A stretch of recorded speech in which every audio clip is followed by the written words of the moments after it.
All right, I'm once again reporting from Hustler under this creepy red light. Just ignore that. We are here today to play a big game. It's a Friday, and there's a lot of action players in the lineup, including Rampage, Nick Airball, Mike X, 3Coin, a bunch of other people who are happy to splash around. So I expect a lot of blood. Now, whether it will be other people's blood or my own, stay tuned to find out. But this is my last time playing at Hustler before the $1 million game. I'm going to be on a 1-week break after this. Obviously, the $1 million game is a fun lineup, but it's a little too rich for my blood. So I'll be back here after that. But tonight, it's 5,100, probably 51-2. So plenty of action available. Let's see what happens.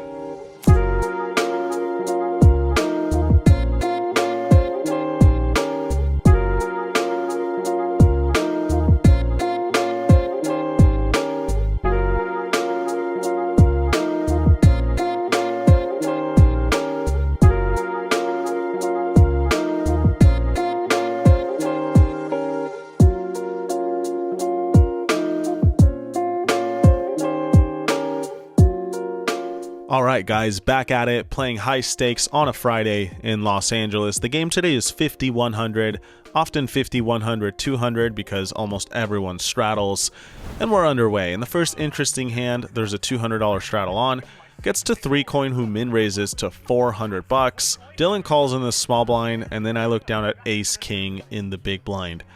This hand plays itself for the most part. I re-raise, I make it $2,400 to go. 3Coin makes the call, and then Dylan makes the call again. So we go 3 ways to a flop, which comes down pretty good for Ace King. It's Jack 10 4 Rainbow. Obviously, I don't directly connect, but I could still have overpairs, and we also have a straight draw to the nuts. So when Dylan checks, I continue betting. I put in $3,000. 3Coin makes the call, and then Dylan folds. Now I'm thinking about how 3Coin called my flop bet with Dylan left to act behind him, so I suspect he's got at least a pair, probably a jack or a 10 if I had to guess. Could also have some straight draws himself like King Queen or Queen 9 suited. So I'm looking for a good turn card to continue applying pressure to all those holdings, and we get one of the best ones. It's the Ace of Spades. Granted, King Queen does get there, but we're now ahead of pretty much every other hand that I might have been worried about. So I'm going to keep betting. I've got top pair, top kicker, and he's only got a pot-sized bet remaining, so I jam all in. If somehow we're up against 2 pair or like a flopped set or something, so be it. But when we don't get snap called, it seems that is not the case, and now I'm of course rooting for a call. However, 3Coin gives it some time before eventually folding his pocket fives, which I think is a pretty normal play, especially given this turn action. So not a ton of action on this one, but always nice to take down the first hand. In this next hand, the straddle is not on, so just 5,100 with a 100 ante. Action gets all the way around to me on the button, and I look down at King 3 offsuit. When it folds to me on the button, I think I'm going to be raising a lot of hands. King 3 off is pretty close. Probably should be folding this one, but there is a big blind ante in play, so a little bit wider can't be the worst thing ever. Anyway, I raise it up to $300. Rampage gets out of the way, but Mike X defends his big blind with Queen Jack offsuit. All pretty standard so far as we go to a flop of King 9 4. With a few draws out there, both straight and flushes available on later cards. Mike X checks, and with top pair, I am happy to keep betting. Even though I do have a bad kicker, both of us should be pretty wide here, button versus big blind, so easy value bet incoming. I put in $400, and Mike X makes the call. Turn card looks pretty good to me. It's the Jack of Hearts, which brings in even more draws, and I think will improve a lot of the hands he could call the flop with, like Jack 10, Queen Jack, I don't know, Jack X of Spades. You guys get the idea. So when Mike X checks now, I decide to overbet, which is a little bit unorthodox with a hand as weak as mine, because once I bet as big as I'm about to bet, it kind of puts my hand into 2 categories, which is either really, really strong or bluffing, and my hand is neither. But the reason I like it is because I've played enough with Mike X to, I think, make this look like a bluff and maybe interest him in calling down a bit lighter than he otherwise would against some random player. So anyway, I put in $2,400, which is a pretty big bet compared to this $1,500 pot. But as you guys can see, Mike X now with a turned second pair is not buying what I'm selling yet. So he puts in the call, and we're off to a river, which is a really weird one. It's another king, the king of hearts. So backdoor hearts do get there, say a hand like 9-8 of hearts or 9x of hearts. You guys get the idea. And of course, there's always the chance that Mike X is calling down with a king. And if that's the case, we're probably not ahead since my kicker is a 3. Hopefully chopping, if anything. But when Mike X checks a third time, I think this would just be a little too nitty to check back. Again, button versus big blind, so many bluffs available. A hand as strong as trips has to bet for value here, and if we get jammed on, well, let's just evaluate that when the time comes. He checks, and I put in a pot-sized bet of $6,000. And pretty soon after, Mike X doesn't look like he's raising, which of course looks like good news to me. There is still a tiny chance he's got a king, but I suspect he would have just snap called with that. So I feel like we're in good shape here, looking for a call, and sure enough, after a minute or two of thinking it over, Mike X does make the call with his second pair. Understandable, he's got a bluff catcher, and he beats a lot of hands, but not this time. I've got it, and we win this $18,000 pot. So we're up a good amount of money now. Moving on to this third hand, where action gets around to Dylan in this small blind, and he raises it up to $600.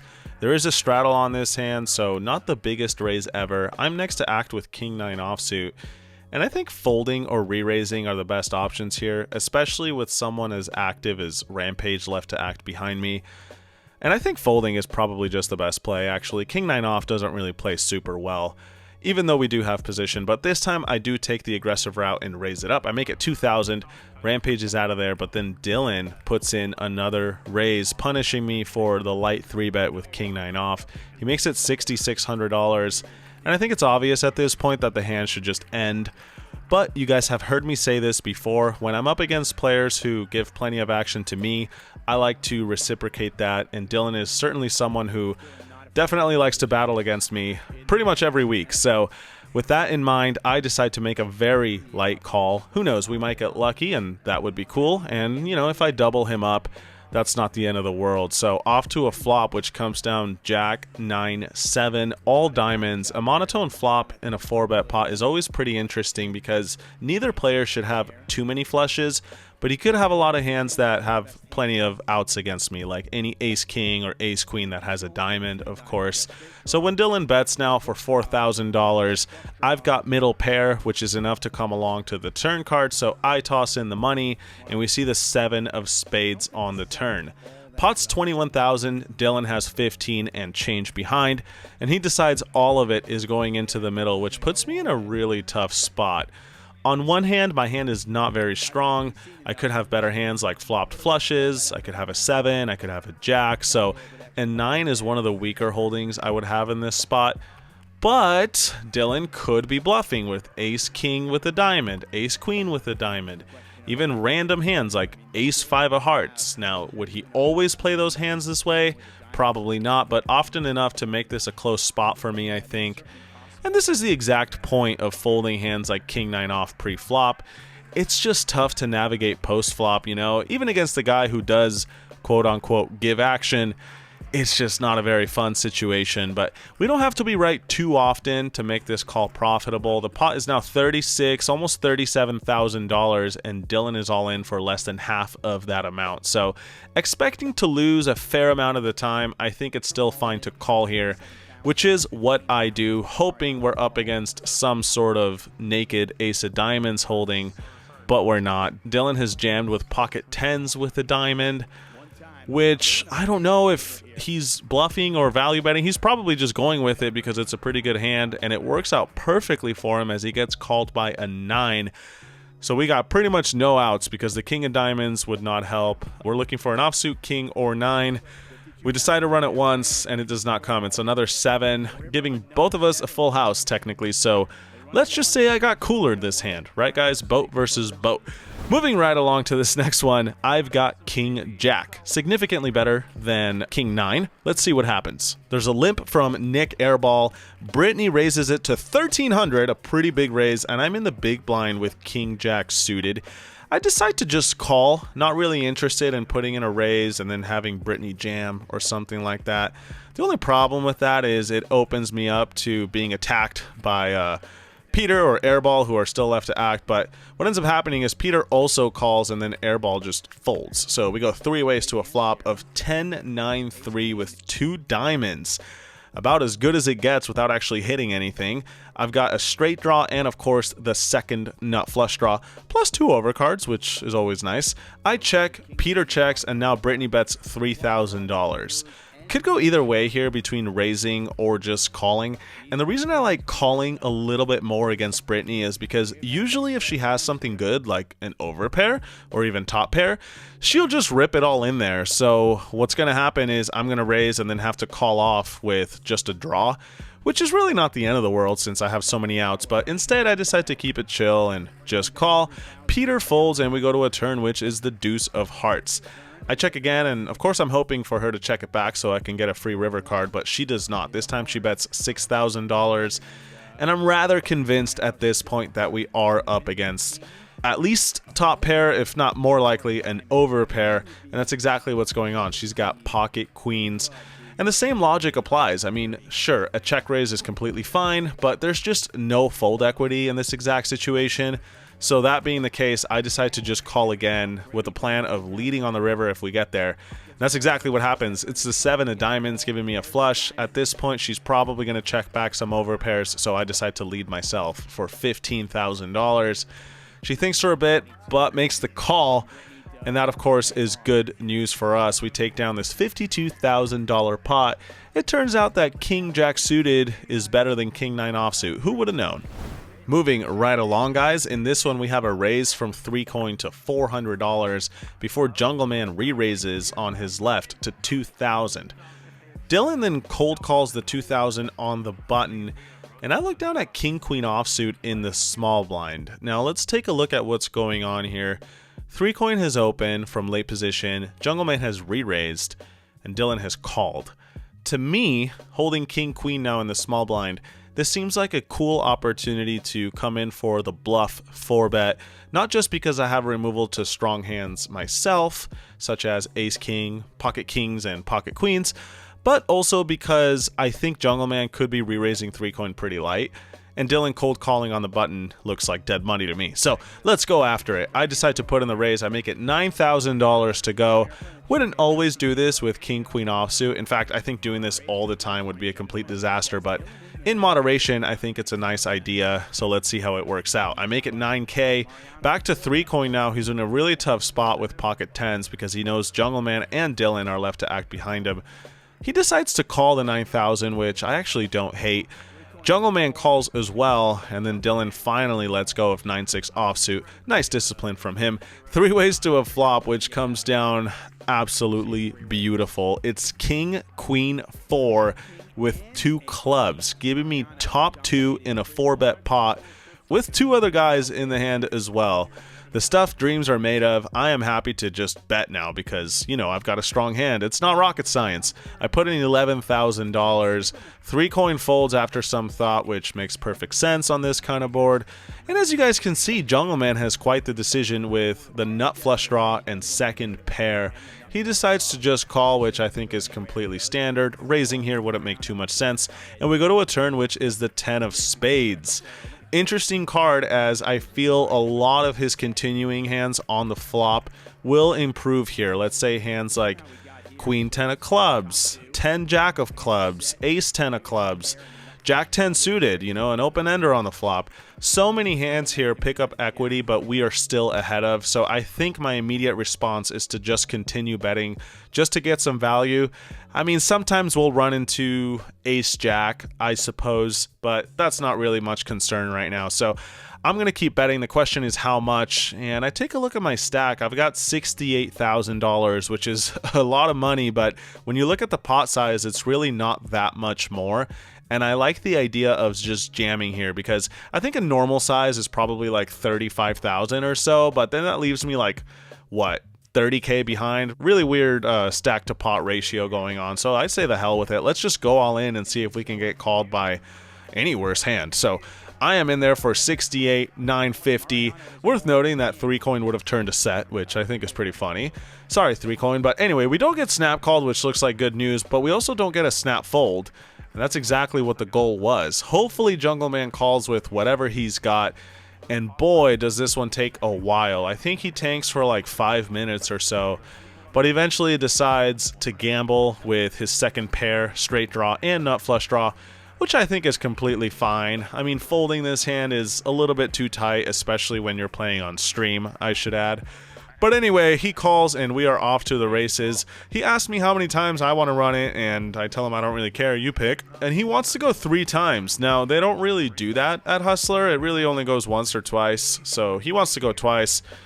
I say that's fine. The pot's pretty big, so I'm not like too upset about that, even though I do generally prefer once. But anyway, here we go. $191,000 in the middle with 2 river cards to come, and all we got to do is hold against his ace queen of clubs. And it looks like that's not going to happen because the first river is the ace of spades, giving him a better 2 pair than me. But that's okay. At least we're running it twice. So looking to chop now. And we don't. It's the ace of diamonds on the second run. So we lose both boards, and just like that, we get felted by Jungle Man. He wins over $100,000 in this hand, which obviously I would have preferred to be mine, but that's how poker goes, as you all know. Nothing to do now but rebuy and continue trying to play well. The night is young, as they say, so I reload for another $50,000. Back in the old days, I would have added like 300K and aggressively try to come back, but these days I'm feeling a little more composed. Now, I don't know how well that statement will age, but, recently I've been feeling kind of like I should keep my head on properly, and I think a good way to do that is to not reload for a ton of money when you could be feeling a little bit tilted. Now, I was trying to tell myself right now that I'm not tilted, but, I'm only human, so feeling out my emotions a little bit, I sit down with 50K and tell myself, let's see how it goes. Well, the first test comes not long after that hand, where Rampage raises to 600 from the low jack, 3 coin calls in late position, and then Jungle Man re-raises from the small blind. He makes it 3,200, gets to me in the third blind, and I've got ace jack of spades. Notice I said third blind. That's because at this point we've decided to make the $200 a mandatory blind, so we're playing 51-2. It's no longer a voluntary straddle. But anyway, I look down at ace jack suited, which is somewhat of a premium given this situation. Jungle Man is in the small blind, so he's going to be re-raising a lot of hands that aren't necessarily amazing, and you guys have that on display right here. He's got 8-7 suited. I make it $8,000 to go. Everyone folds except for Jungle Man, who, perhaps wanting to give me a little bit of action after that bad beat, he calls and we go to a flop, which is great for my hand. It's ace king 8. Not much to worry about here aside from ace queen or pocket 8s, I suppose, but those hands aside, we should be in pretty good shape. Jungle Man checks and I bet small, $5,000. He makes the call with his bottom pair, which I think is completely normal, and we go to a turn card, which is beautiful. Deuce of hearts. Should change absolutely nothing, aside from bringing in backdoor hearts, which he could have. Let's say ace x of hearts or king x of hearts are, I guess, a possibility. But anyway, jungle checks, and now it's time to continue betting because I have a strong hand.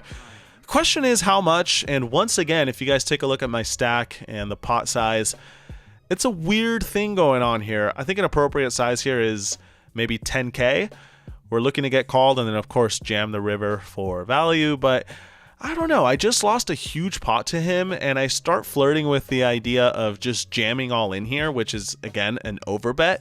And the reason I like that is because I think Jungle Man will understand that it doesn't make a lot of sense, and he might assign me more bluffs than normal simply because the bet size is so big. There's also the fact that I just got stacked by him, and I could be tilting, I could be bluffing with, who knows, Jack 10 suited or whatever.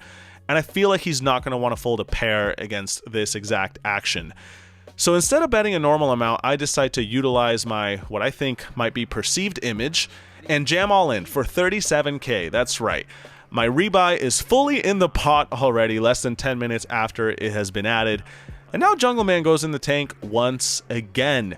Let's see if he wants to fold his pair of 8s. I think it's a pretty standard fold because he could just have so many better hands to call down with, but instead, he decides to keep me honest and looks me up super light. I feel like he's got ace 10 or ace 9 suited when he makes the call. I'm pretty surprised to see now, after the fact, that we got called by just an 8, but hey, no complaints whatsoever. We run it twice. Once again, first river is friendly this time, as is the second one. So after getting felted by jungle, we get the double up with this 50k rebuy. $101,000 in the pot getting pushed our way. Granted, it's not as big as the previous pot, but it's definitely a good start to recovery. In this next one, I raise it up from first position to $600 before Rampage makes it $2,500, a couple of players to my left. Now, when it gets back to me, take a look at our stacks, guys. We're pretty deep, both starting with around $100,000. And Rampage has re-raised me after I opened from first position. All those factors combined make me want to just call with ace-king offsuit. Sometimes I would other times put in the 4-bet and play it a little more standard, but it turns out ace-king offsuit is just not the best hand out of position when you're super deep. So I decide to under-rep a little bit and just call as we go to a flop of king 8-3 rainbow. This is the fun part of under-repping ace-king, is you're super strong on flops where your opponent will almost never see it coming. I check and Rampage bets 2,500 again. I make the call, even though I think against a small size, a check raise might have been cool. But anyway, I just make the call and we see the 5 of spades on the turn. I check again and now Rampage bets $7,000. Not much to do here. I know he's capable of bluffing or even value betting worse hands like king queen and king jack, so I make the call once again and we see the 9 of clubs on the river. Nothing has really changed on this run out. I guess hands like whatever, king 9 get there or 8-9 of spades, but those are just monsters under the bed. My hand is essentially the nuts given how we've played this one, so when I check, I'm planning on calling most bets. But now Rampage bets $18,000, which is a pretty big bet.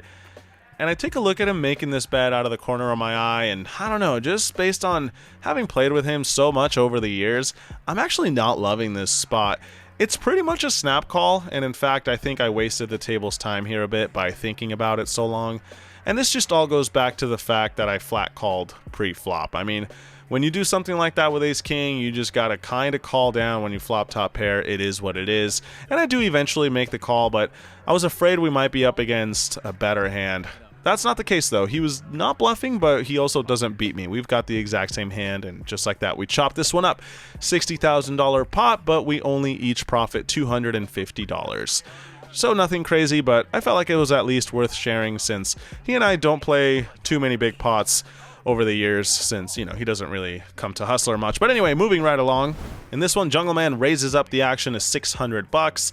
He's in late position, so when I look down at king 9 of clubs in the small blind, I decide to come in for the re-raise. I make it $3,000 to go. And after some thought, Jungle Man just calls with ace-king, which I think points to the fact that at least the times I've played with him, he's pretty tight for the most part, at least pre-flop.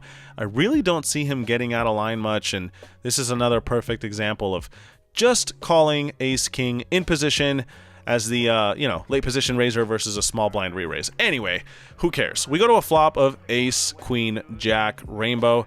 All things considered, it's going to benefit me more than him, and we're going to get folds from all sorts of pocket pairs. So I continue betting for 2K.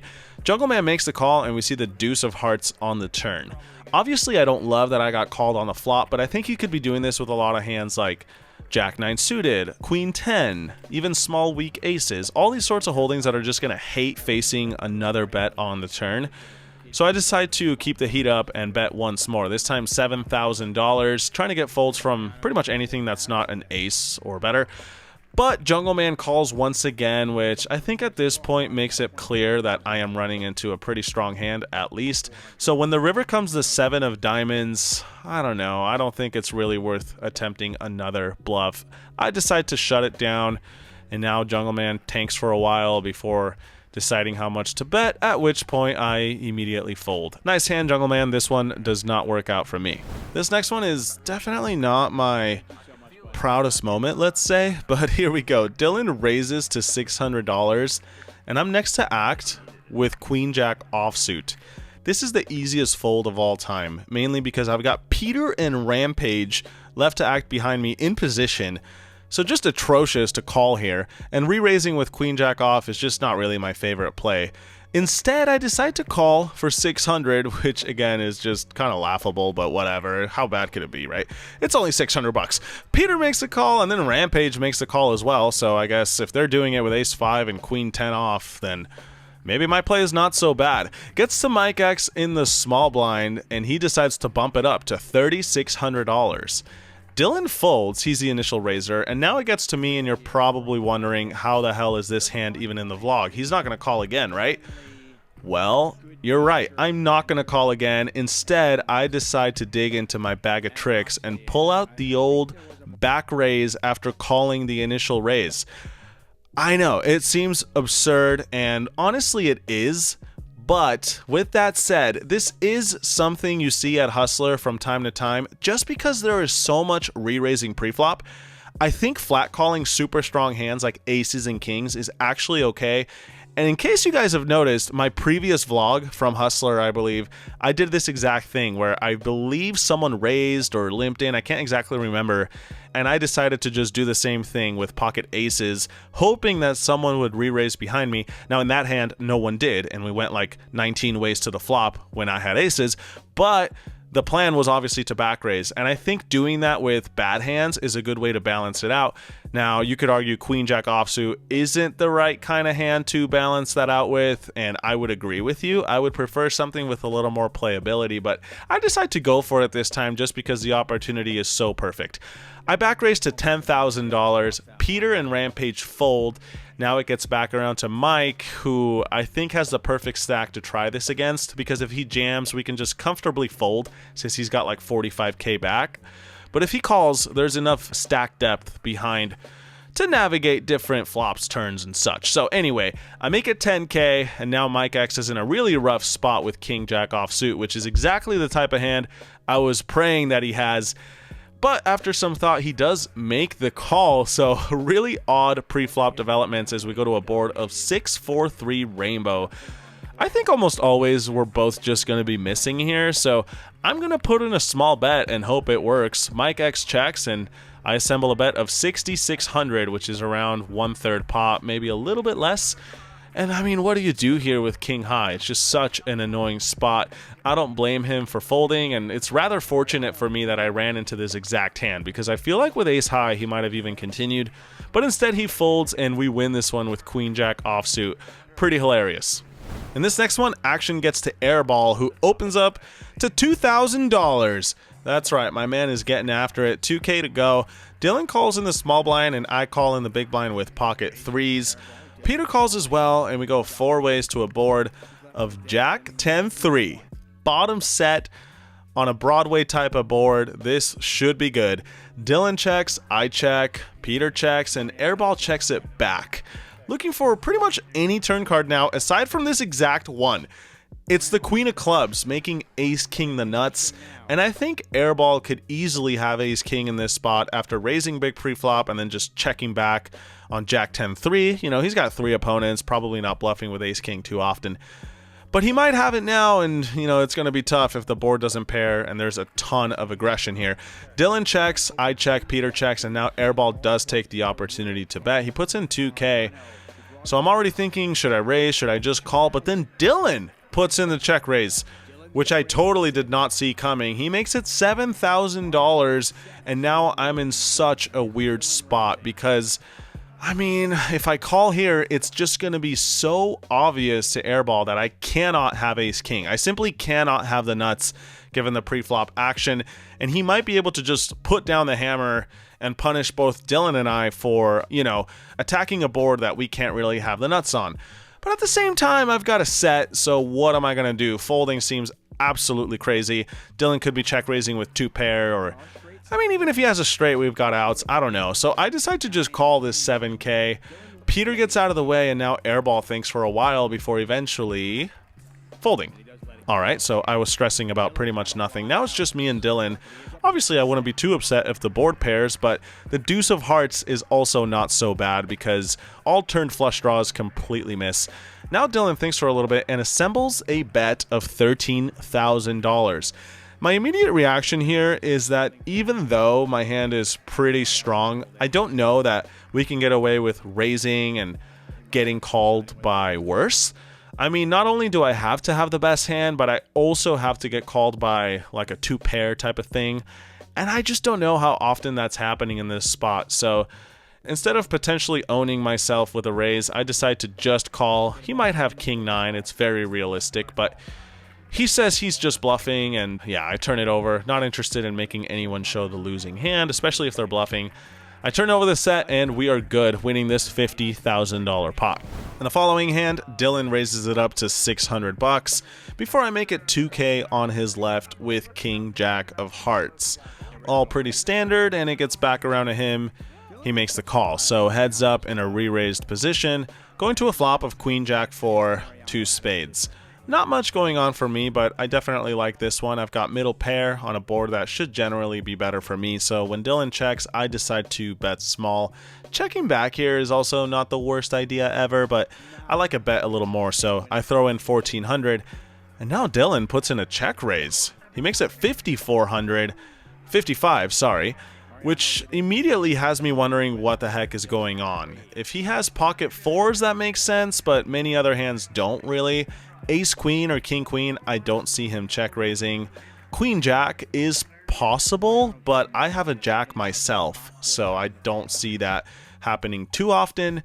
I think what's more likely going on here is we are actually getting bluffed by some sort of draw, so should be a good situation if our pair of jacks can hang on. I make the call, and we see a terrible turn card. It's the 8 of spades. What does that mean? Well, the obvious draws all get there.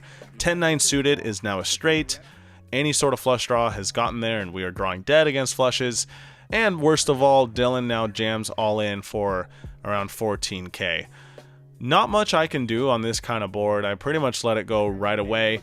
And unfortunately, Dylan turns over the one hand we do still beat, which is King 10, the other open-ender on this kind of flop.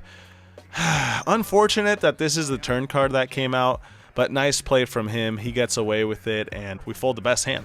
All right, moving right along to the next one.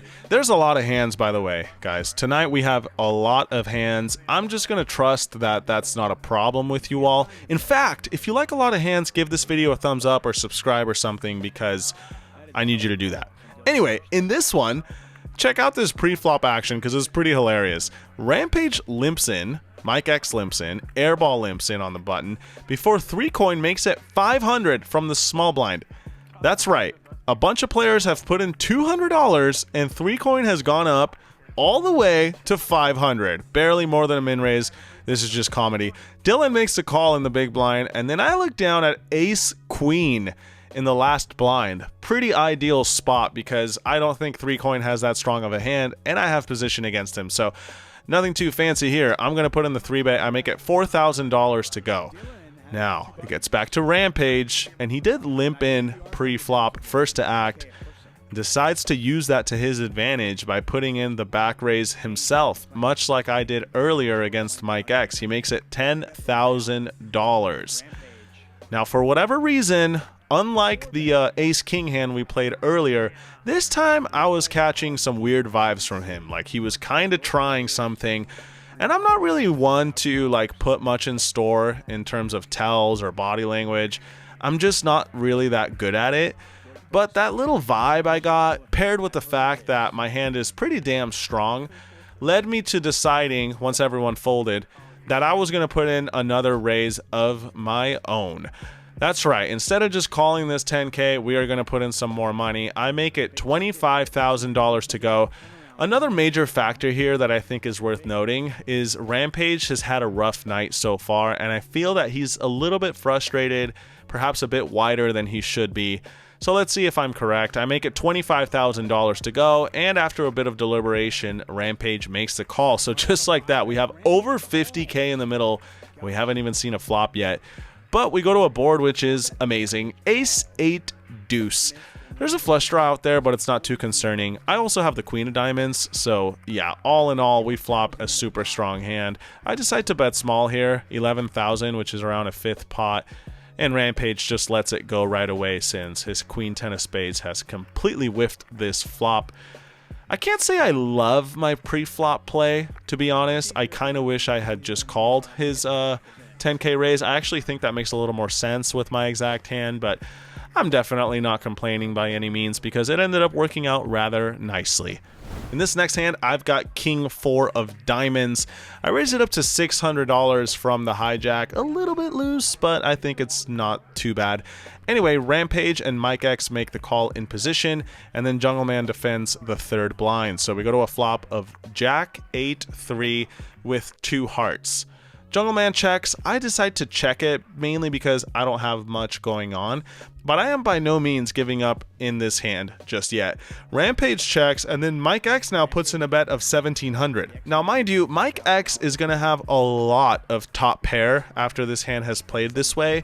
Sometimes he's going to have pocket 8s or pocket 3s. I'm not denying that, but I think the majority of the time he's just going to have a jack or even an 8 that's just betting for protection. And the reason I say that is because I think this opens the door to some really interesting possibilities. And what I mean by that is going for a check raise here is kind of cool. We've got a 0 equity type of hand, which means if we face another raise, it's not going to be heartbreaking to fold my hand, like say I had King 4 of hearts or something. But instead, King 4 of diamonds is just such a bad hand that we can just kind of relentlessly try to go to town, and if it doesn't work out, we just fold. So I decide to go for it. Once again, I think I should say this is a low frequency type of idea. Doing this all the time, in fact, even a good amount of time, is kind of suicidal, but once in a blue moon, I like stuff like this, and we are going to utilize it here. I put in the check raise to 6,700. As the pre-flop raiser, I should get some credit. But then everything gets a little dicey because Rampage calls my check raise on my left, which is kind of weird because what kind of hand does he have that checks back after I check the flop, but then calls $6,700? I think the obvious answer is just that he's got a draw. So yeah, hopefully, you know, the draws don't get there.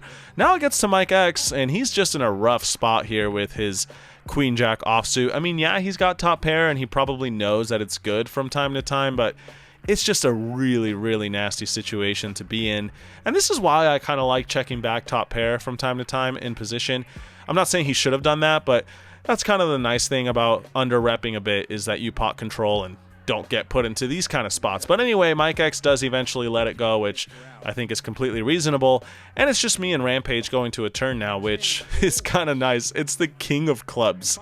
I did not see that coming. Now, I did have the best hand all along since, you know, King High is better than 10 High, but it's still nice to turn top pair. Now we switch from bluffing to simply value betting, especially if he does have a draw. This is just a very simple value bet.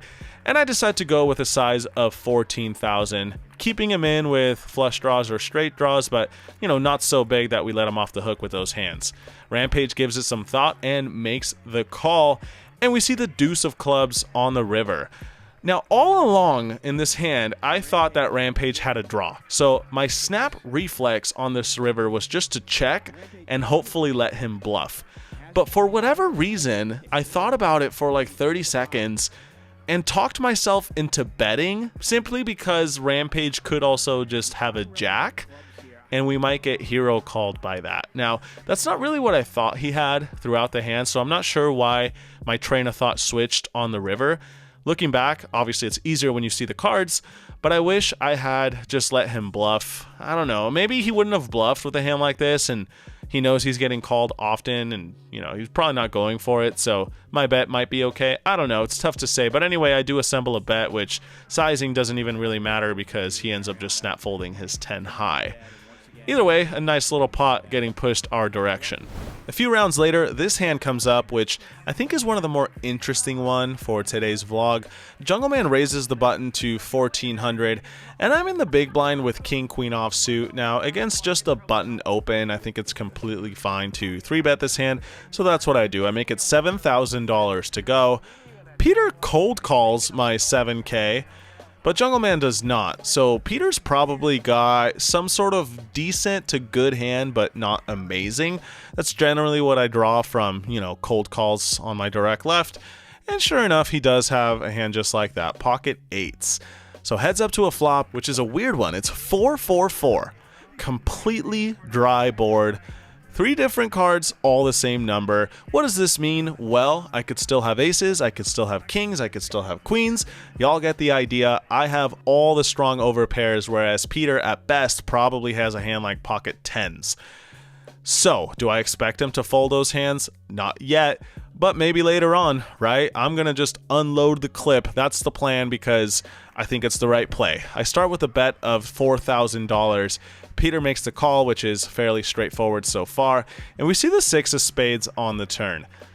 Not really the best card ever. I would have preferred something with some paint on it, of course, and he could have pocket 6s from time to time, but generally speaking, I think the plan has not changed here. There are still so many pocket pairs that he's just going to hate facing a big bet with, and that includes pretty much everything between deuces and pocket tens. So I don't really know if another bet will get the job done just yet, but there's still a river to come, and I think that's going to be the deciding factor. I ask myself, how much would you bet if you had a strong full house in this situation? And the answer is $28,000, right around pot. In fact, I miscalculated by a few thousand. I tried to bet 24, but I bet 28. Whatever, not the end of the world. 28,000 into the middle, and now Peter is feeling pretty uncomfortable with his pocket eights because even though technically speaking he has a full house, he's fully aware that I have all the overpairs and he might just have 2 outs. So now Peter goes into the tank for quite a while.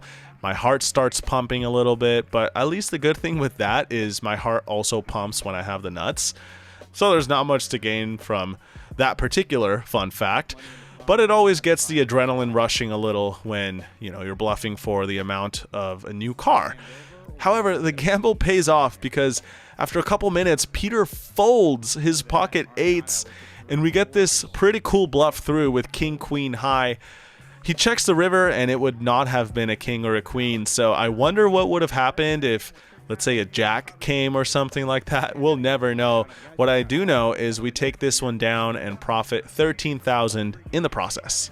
In the next hand, Airball raises it up to $2,000 once again, gets all the way to me in the small blind, and I look down at queen 8 of diamonds. Pretty much a trash hand, especially against a medium to early position open. But with that said, I think I have a pretty good image up to this point. I've turned down a lot of winning hands and haven't, shown too many bluffs. So I decide to utilize that and come in for the adventurous 3-bet. Make it $10,000 to go, hoping that this gets a little bit of respect from the table, but not enough because Airball makes the call in position. So we go to a flop of 7-6 deuce rainbow. Not ideal as the pre-flop raiser. Even though I do have all the overpairs, Airball certainly has all the sets and even top 2, for example. However, I think on this exact kind of texture, my preferred strategy is to either check sometimes or bet big other times. Now, if I was gonna bet all my hands, I would probably just go small, but because I'm doing a little bit of splitting here, I choose a bigger sizing, and I decided to go for a pot-sized bet, 20k into 20,000 and change.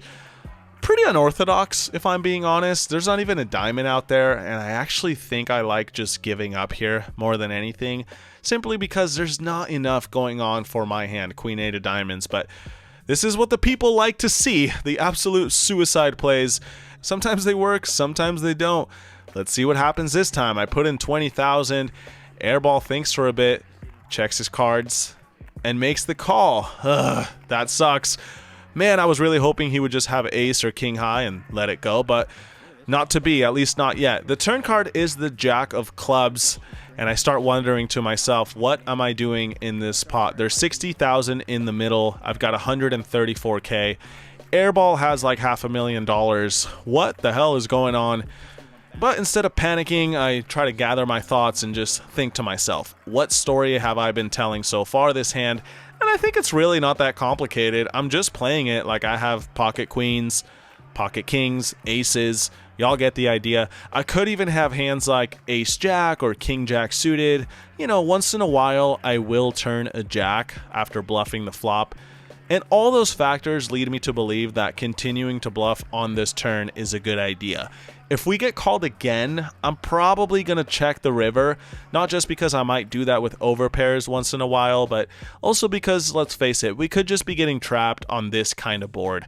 He could easily have pocket sevens, pocket sixes, maybe even pocket jacks once in a blue moon. So anyway, those are my plans. I assemble a bet, and once again, I think to myself, how much would I bet with value? And I decide 48,000 is the magic number, which I think will set up a nice all-in sizing on the river. So I cut out the chips and slide them into the pot. Pardon me, 42,000, not 48. And as you guys can tell, Airball is just in a really nasty spot with pocket fives.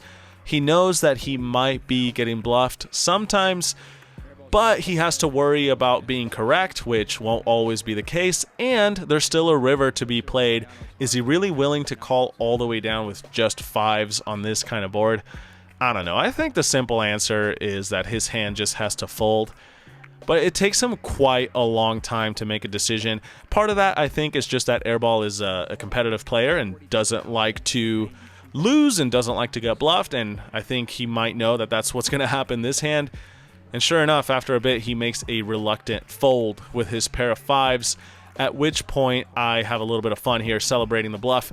We are playing the button game, which means you have to show every single hand, so I just don't want you guys thinking I'm rubbing bluffs in people's faces. That's certainly not my style, but we do have to turn this one over, which is kind of funny. And with that, we arrive at the last hand of the night. This one is a lot more straightforward. There's a couple of limps before Jungle Man makes it $3,100 from the big blind. Dylan calls, and I've got a premium in the straddle, Ace King suited. I think that's the first ultra premium of this entire session, if I'm not mistaken, and it comes at a welcome time because we are officially unstuck after that last hand. I'm in for $150. I've got 193 in front of me and a beautiful hand. This might make or break my night. Let's see how it goes. I put in the 3-bet to $14,000. Peter thinks for a bit on my left and folds.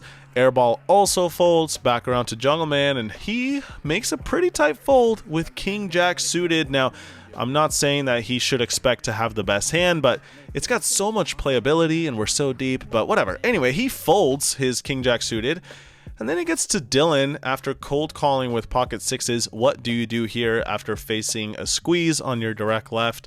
I think folding or calling again are the more common options, but instead, Dylan decides he's had enough of my crap and jams all in for a little over 40K. I, of course, waste no time in making the call. We're either ahead or flipping. That's how I'm looking at it, and that's always nice. And sure enough, this time it's a flip as he's got pocket sixes. Take a look at the numbers, guys. We're 52% to win. That's because this exact software that Hustler uses accounts for folded cards, so probably there hasn't been a lot of hearts or aces or kings that have been folded. And we're off to a run out, a single run out this time because Dylan Flashner is in the mood to run it just once, and I totally get that. So, $87,500 in the middle, off to see 5 cards, and the flop is pretty much perfect. It's King 5 deuce with 2 hearts. So we flop top pair, top kicker with the nut flush draw. That gives Dylan 1 out since the 6 of hearts would give me the nuts. Turn card is the 8 of spades. River is an innocuous 4 of diamonds. And just like that, we end the session on a very nice hand, profiting over $45,000 in this one. Not much happened afterwards. I think we ended a few minutes later, but stay tuned for some final thoughts as always. I hope you all enjoyed the hands.